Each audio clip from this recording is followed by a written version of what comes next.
Hello there and welcome back to another review. Going to be having a look at another Shaw Brothers movie here today. And why is it? It seems no matter how many Shaw Brothers movies I do, I never actually seem to get any closer to actually I feel like I'm not making a dent at all in the Shaw Brothers catalogue. I've reviewed quite a number of Shaw Brothers movies, but it seems like I said, the more I think about it, there's still so many more classic Shaw Brothers movies to go, and today's no exception.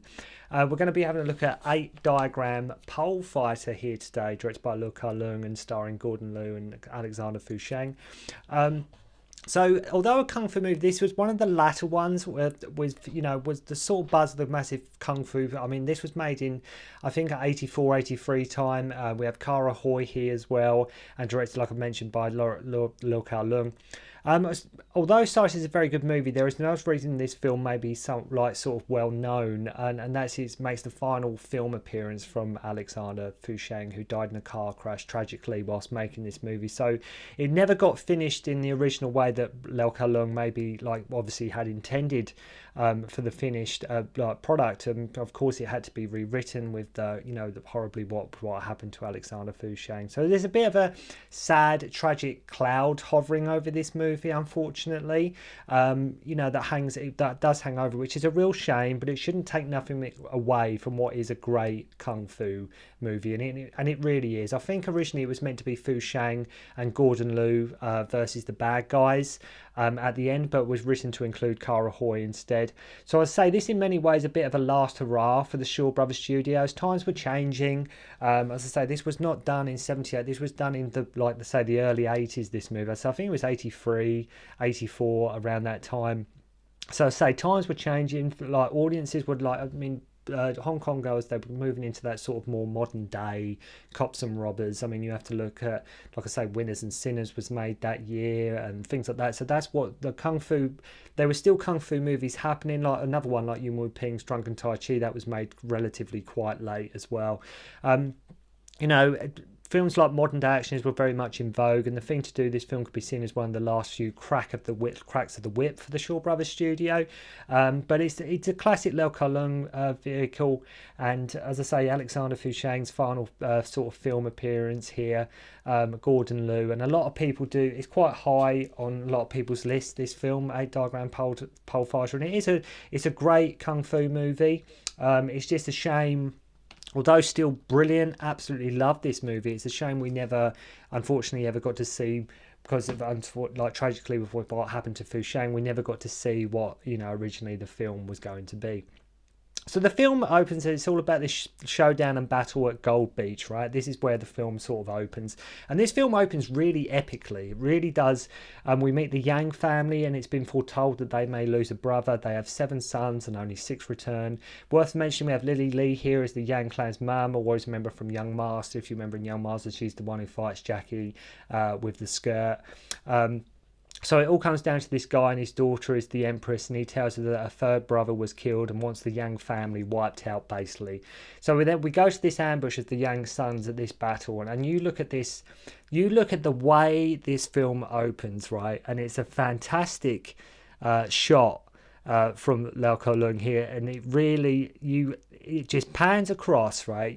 They're all like these guys, the brothers and from the family, they're all sort of staying there, and it pans across, and it is like a who's who of who's been in classic Shaw Brothers movies, like who's been in leads. I mean, we have Wang Yu here, we have Fu Sheng, we have Gordon Liu, we have Xiao Ho, we have Liu Kao-wing, and it's just so epic. It's a brilliant way to start the movie, and it's almost like I say, a who's who of just like Shaw Brothers greats and films you've seen before. Just so many familiar faces. So amazing, awesome way to reveal the sons. You can tell the whole thing is in the studio, but we get great spear work here from everyone. The whole opening scene is so manic, it's fast, it's full of energy, and it's exactly what you want from a kung fu movie. I mean, it just starts in 5th gear, right? It really does completely just try to take you in there. And whereas obviously it was a bit later in sort of like that 83 period, it seems a lot more sort of modern in a sense, compared, because kung fu movies and Hong Kong movies from 78 to over the years were always evolving, always changing, and at rapid fire pace too. So their dad dies at the hands of the evil Pan Mei, sort of who's the Empress's father. As I say, the whole thing is an ambush and a trap so the Yangs can be wiped out, and the whole thing is just, like I say, it's so epic in its nature. Lily is worried and thinks there may be a plot after battle and the massacre after which they all die apart from Gordon Liu and Fu Sheng as the fifth and sixth brothers, respectively. Alex Fu Sheng wanders home. I mean, he's mad, right? He's totally in shock. He's sort of mentally sort of disturbed after what's happened. He can't believe that this ambush has happened, and to say they all get basically wiped out. These two survive, and he just starts attacking his own mum when he returns. Usually Fu Sheng usually plays that cocky sort of guy. He's always the happy, smiley type, Fu Sheng, whenever he's in a Shaw Brothers movie, whether he's working with Chang-Chi or Lu Kar-leung. He's a lot more serious in this film and a lot more emotion here from his performance. And like a fighter who has lost his family, his brothers and his father. He tells his family what happened, and the prophet we learn meant not six will return, but rather sort of only the six will return. So we have Wang Lung-wei here yet again. Yes, the bad guy wants to know why Pan Mei hasn't pulled his troops back at the border, and worried that the two Yangs who escaped could be a threat and wants them tracked down. Much like with Dirty Ho, if you watch my review of that, there really are some amazing sets I think Dirty Ho, specifically like near the end, there's some great sets here, and the 8 Diagram Pole Fighter is the same. There's some really, not when I talk about how Kung Fu movies and things were evolving, if you look at sort of some of the latter Shaw Brothers movies from sort of the Shaw Brothers heyday period at the end of that period, even the sets were getting better. I mean, some of the films, it's so obvious they're in a studio, and it's like it's recycling. You've probably seen the same hut and tea house in every Shaw Brothers movie, but in this film the sets really do stand out. And I think amazing sets in this movie, like when Gordon Liu comes across the hunter's shack played by Lu Kar-leung. Notice the lighting and the mist that is used as well. Little things like that just make the whole set and the whole environment around them just like breathe a little more and like seem alive a bit more. As I mentioned, Lu Kar-leung plays the hunter in question that he comes across wearing some very nice sort of jazzy leopard skin, I might add. Really, looking quite fly there. The two just start fighting. The choreography in this movie is so much faster. It's so much faster and more fluid than, say, the films that were made in the 70s, which was only about 3 or 4 years before. But in terms of the late 70s, the 78, 79 period where so many classic Kung Fu movies were made. But it's so much faster. And to say, the film, it just shows how much times were changing. And he tells how he fought against the barbarians, that Pan Mei conspired with them. Gordon Liu will already be branded a traitor, and no one will ever believe him about the ambush. So out of nowhere, the barbarians randomly track him down to the shack. Just out of nowhere, Lu Kar-leung helps him escape via a secret passage, and watch Kar-leung kick some ass here. He really does. Lu Kar-leung really does an amazing job of kicking some barbarian butt on this scene. He just does it amazing well. He's like he uses like this spear trident thing, and some great stunt work here with the barbarians going flying out the hut, and God knows what stuntmen are going flying. And it's a really great scene that I didn't want to end. I wanted to see Lu Kar-leung take on these barbarians for. I could have watched that for about an hour. Just him taking on these guys. Just go flying. I'd say at the same time, Fu Sheng is still in a trance and he's still in utter shock. Pan Mei goes to the Yang residence and basically threatens them, and Mum basically tells him to do one, right? She basically tells him, let's get out of there. So Gordon Liu finds Lu Kar-leung crushed after he helped him escape via this passage, and pledges that he must conceal his identity, and goes to, where do you think he go? Where do usually people go in Kung Fu movies where they've lost everything, or they need training, or they need guidance? He goes to the Shaolin Temple, seeking refuge and training. And a nice little touch that I liked, even though it's only a small thing, right, with this movie, a nice little touch that I liked is that they gave Gordon Liu stubble. They make his character get stubble, which, although subtle, proves that the character has been going through it and he needs rest, and he's, like I say, unshaven, he's unclean, and just the fact that they didn't have him shave they paid attention to that. They thought, right, don't shave, we'll give you, make sure you got some stubble because your character has been on the road. He wants refuge. He needs shelter. And I thought that was a nice little touch. Small little thing. Loads of people probably wouldn't even notice that. Probably don't even care. But like to me, little things like that just add up to sort of the narrative and the character that we're getting here.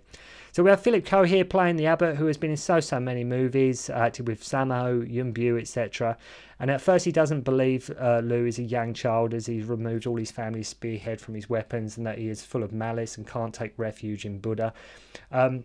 Proving how determined he is, Lu starts cutting his own hair and burning the monk marks into his head. It is a shame, although not to take anything away from Fu Sheng's performance. And I know the film was marked like tragedy, but it's a shame we didn't in a way see the lovable Fu Sheng smile. That was so, when Fu Sheng smiles, he's got such a great charismatic smile. But in this film, he's really, I'd say, an emotional guy. When Fu Sheng's playing that classic cocky street smart character, but in ways the film can still be seen very much as a tribute to Fu Sheng, and it really is, like I say, a nice little testament. And what a great film, to have a legacy with. And it's, as I say, it's just a shame it's marked with that unfortunate tragedy. So with him still in shock, even Gordon Liu keeps waking up from his sleep, reading from the ambush, and his character has a real intensity here. You can tell Liu is really trying to get more so than ever. I think Gordon Liu in this film is really trying to give a performance as well as a kung fu performance, and as someone who has lost it all. So he wakes up thinking he is monk, but he hasn't been accepted and wants to learn Wolf Fang staff, where the students are basically hitting loads of wooden wolves. And this is really the gimmick they go for in this movie. You can actually see them there, just at the bottom of the cover there. I don't know if you can see that, but yeah, it's sort of like these. So they're sort of the gimmick they use as hitting these wooden walls, and it's a great training little sequence with the staffs and things like that. And if you could argue, I mean, it's a lot simpler than say 36 Chambers of Shaolin style in terms of like say the training. So after disagreeing on ways to deal with a wolf, he is told to purify his heart if he wants to train with the monks. So one of the abbots goes to the Yang residence, asks for vegetarian dishes, though I think his aim is solely to let them know that their brother Wang is at the temple and alive. I think that's what he does, but he goes there and he sort of asks for a vegetarian dish for whatever reason. This abbot gets ambushed as he is leaving. Kar-leung's character, his sister, is told to bring him back, basically to go and get him, while the rest have to look after fifth brother. So it's here that it's where it would have been. I think this is where it would have been Fu Sheng, obviously going to aid Gordon Liu, but Kar-leung takes his place. But as I say, with circumstances unfortunately getting in the way, so she gets smuggled out. The rest of the monks are in mourning as the abbot killed himself, sort of when he got ambushed. So Wu Lang demonstrates his pole skills to the abbot, and he is impressed. Kar-leung meets one of the survivors of the ambush, and there is a good drinking game in the movie. I watched it subtitled, but have a drink or shot anytime one of the Yang family. If you wanted a really good drinking game, I'd say anytime one of the Yang family say the line "Pan you viper," you can, if you watch it subtitled, anytime you see that come along on the subtitles, that would be a good drinking game. Trust me, because they say it a lot. So the Kar-leung contact has been staying at this inn, and was asked by the innkeeper where you wouldn't know if the barbarians turns up, and they have a lock-in saying, the barbarians turn up, they have a lock-in and say no one is allowed to leave. Night falls, and it really does become like a King Hu movie in the same vein as sort of Come Drink With Me or Dragon Inn. Sort of like everybody's in this inn, and it's a great big inn, and there's sort of like a conspiracy, and there's something going on. There's people laying in wait.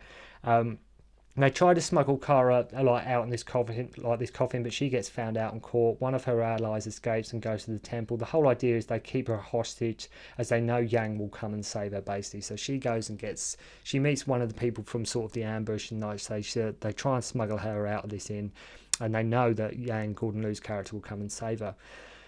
This guy brings him the dragon head cane out of nowhere. Liu is like a full-blown monk at this point, beads and everything. So after an amazing bow staff duel between himself and Philip Ko, he lets him go and to get his sister back.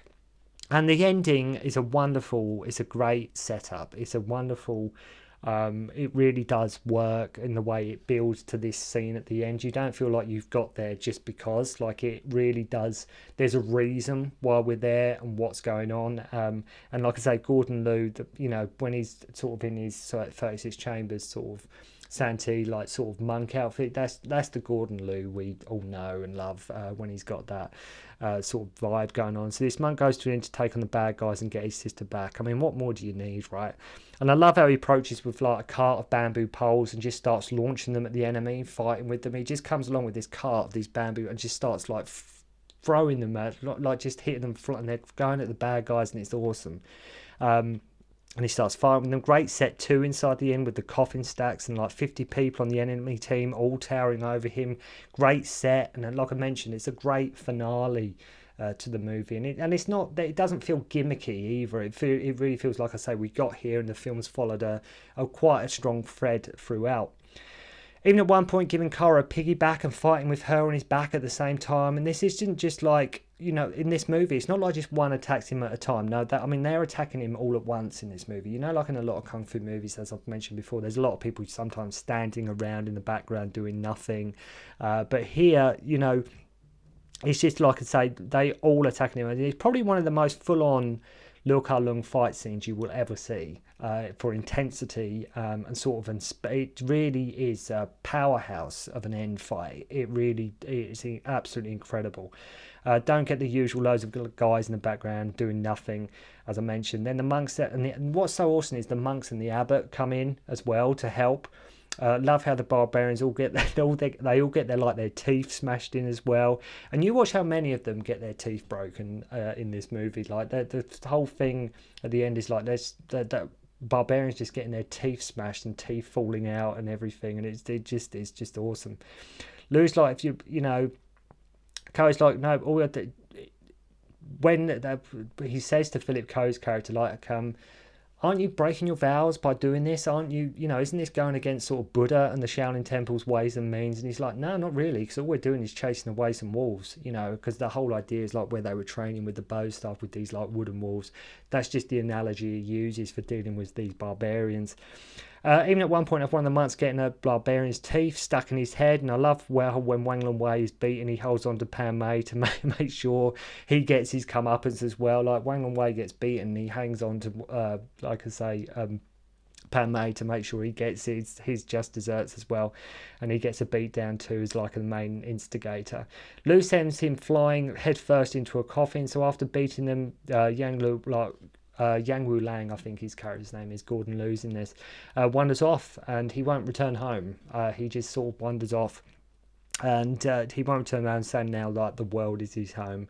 And it's like I mentioned, it's a great kung fu movie. It really is. And actually going through it, talking about it in this review is like, I actually will watch that again actually, because I've seen it so many times. But it's one of them movies that I've always enjoyed when I've seen it. I know when I've looked at top Hong Kong movies, 8 Diagram Pole Fight is usually in there somewhere, and especially for a latter effort from Kar-leung and Gordon Liu, it really does work. So it's a really good latter Shaw Brothers vehicle, and a testament in the movie as well to Fu Shang, and it's well worth checking out. Great fight scenes, and overall can't praise it enough really. It's just a really, really good movie, so make sure to go and check out 8 Diagram Pole Fighter. So thank you very much indeed for watching. I hope you enjoyed the review.